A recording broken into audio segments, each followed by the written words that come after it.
the Mazda, the Audi,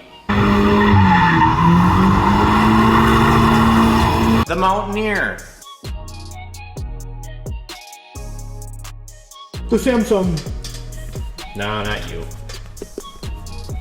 The problem is, especially if you're a good guy, people trust you, you have a good reputation, there's always going to be somebody that wants you to look at something, and people don't think of the accumulation of everybody asking you to look at their vehicles. My sister is a dental hygienist.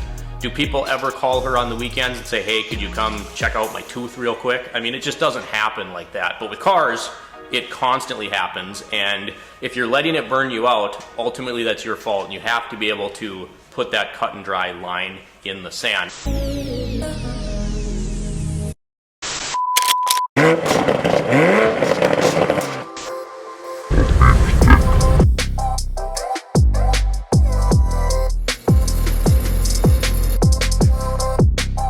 Alright guys, today what I wanted to touch on, just do a little discussion video, is why your automotive YouTuber slash why your mechanic is getting burnt out. Two very different things we're going to mash kind of together in one video. Just kind of how I'm feeling, how the projects are going, and yeah, just something I wanted to talk about. Alright, so we kind of listed all the vehicles that we have currently on the channel. We're not even going to mention the Fox bodies because those are so far from even being messed with, which goes into a lot of things. But we're discussing, you know, what this burnout feeling feels like, not only from your mechanic's perspective, but also from automotive enthusiasts who are crazy enough to try this YouTube thing. And I feel it pulling me from a few different directions. First of all, let's talk about why your mechanic is tired. We've kind of touched on some of this stuff before. I've always said, is being a mechanic the hardest job in the world? No. You know, I got the utmost respect for, you know, law enforcement, military, first responders, plenty of other jobs not even listed there that are harder than that. So that's not what I'm trying to say. This isn't that kind of video, but it is a very, very real thing for your mechanic, your auto technician to get tired. And I think what happens is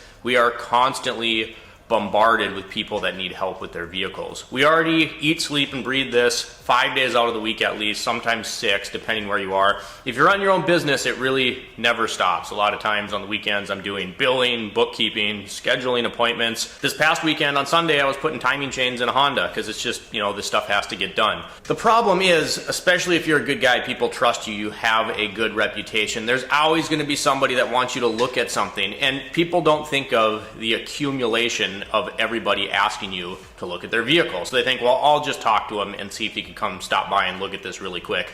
Problem is, there's 12 other people. It happens to me all the time, and you have to learn how to say no. You just have to learn how to say, you know, it's 9 o'clock, I'm not at the shop. It's Saturday, I'm not at the shop. It's Sunday, I'm not at the shop.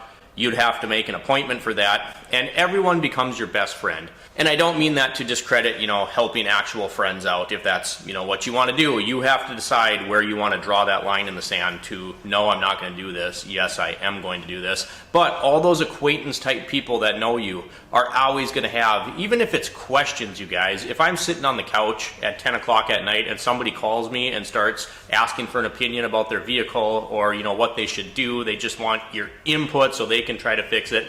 All of those things add up. And this is one of the few professions where you're going to see that. You know, let's say you're a server, you're a bartender, you're a waitress. No one's going to call you on the weekend and be like, hey, could you come bartend at my house really quick? It doesn't work like that. But as a mechanic, you're constantly getting bombarded with people like, hey, I got this torn apart in my driveway, I'm kind of stuck, I broke this bolt, I need this tool, when can you come help me? And like I said, this isn't supposed to sound harsh, you know, for certain people, close friends and family, you know, your sister, your brother, your dad, your mother, maybe, you know, then you make time for those people, obviously.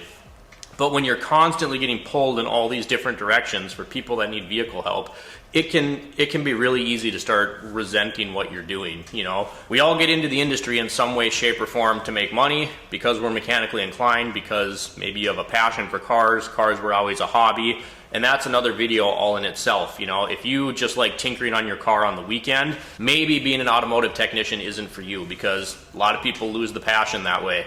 It's one of those jobs. And again, I'm not trying to get sympathy from this, anything like that. I'm just saying, simply stating that this is a job where you're constantly going to be bombarded about stuff like that. My sister is a dental hygienist. Do people ever call her on the weekends and say, hey, could you come check out my tooth real quick? I mean, it just doesn't happen like that. But with cars, It constantly happens, and if you're letting it burn you out, ultimately that's your fault, and you have to be able to put that cut and dry line in the sand. Now, specifically on the channel, we mentioned the Mazda, the Audi drift car, the Mountaineer. A lot of that's my problem. I can't leave well enough alone. You know, the drift car is a drift car, the Mazda is a mini truck, so those two kind of make sense. The Mountaineer, didn't really have to mess with it. It's just daily driver, and I decided to mess with it. Do things like the wheels and tires, the lift setup, the front grille, build that back bumper. You know, part of that's on me. I can't leave well enough alone, and I like to bring content to you guys, right? So then we have the Mazda, we have the Audi. I don't know if that video is going to be before or after this video gets put out, but the Audi had a water pump failure. We have an event coming up in a couple days, so that video is either going to be before or after this one. But I didn't really film the whole process of me taking the water pump out, checking the timing belt, doing all that stuff, because I just wanted to get it done. And I like making videos, you guys, I really do, but at a certain point, sometimes I'm very busy and I have customers in the shop to deal with, it's late at night, and sometimes you just want to get stuff done. Perfect example, I'm really excited to bring you guys the mini truck content, the B2000. You know, we just got the intake back, we talked about that, talked about finding that Toyota front bumper, got the new grille. This is a perfect example because the grille has to be prepped. The bumper, which is right here, has to be taken apart, acid dipped, and we're gonna show you that in a video. Sometimes it's 5 o'clock at the shop, I just got my last customer out of here. I wanna turn on some music and work on this stuff. It is absolutely killing me right now to not just take the bumper and start going, but to do that, I want to bring it to you guys, and that means filming it, that means explaining, setting up the camera, showing you what I'm doing, moving the camera to this spot, to that spot, and I like doing that, don't get me wrong. But sometimes the hobby part of it is our therapy too, and to have to set up and do the filming and everything makes it take 10 times as long. If I get a shot wrong, I have to redo it. You know, sometimes I just want to like take the pieces and just work in peace, listen to some music, and not have to deal with any of that. So it gets overwhelming really fast. And I've even thought about this, and I don't know that it would ever happen, but I've thought about down the line, like getting a project car, not showing anybody about it until I'm done. So then you don't have this obligation to keep the updates coming through the channel, right? And again, I'm not saying I don't like filming those videos, but these videos, you guys, even these discussion videos, they take a significant amount of time to get done and put out. And it's not even really like I don't want to show the grill and I just want to work on it, but sometimes it's kind of the progressive steps, right? So we prep the grill, we clean it, maybe that's in one video. Now it's ready to paint. I have some time to do the paint, but I don't necessarily have time to do the video that day, or the lighting's bad, or the weather's bad.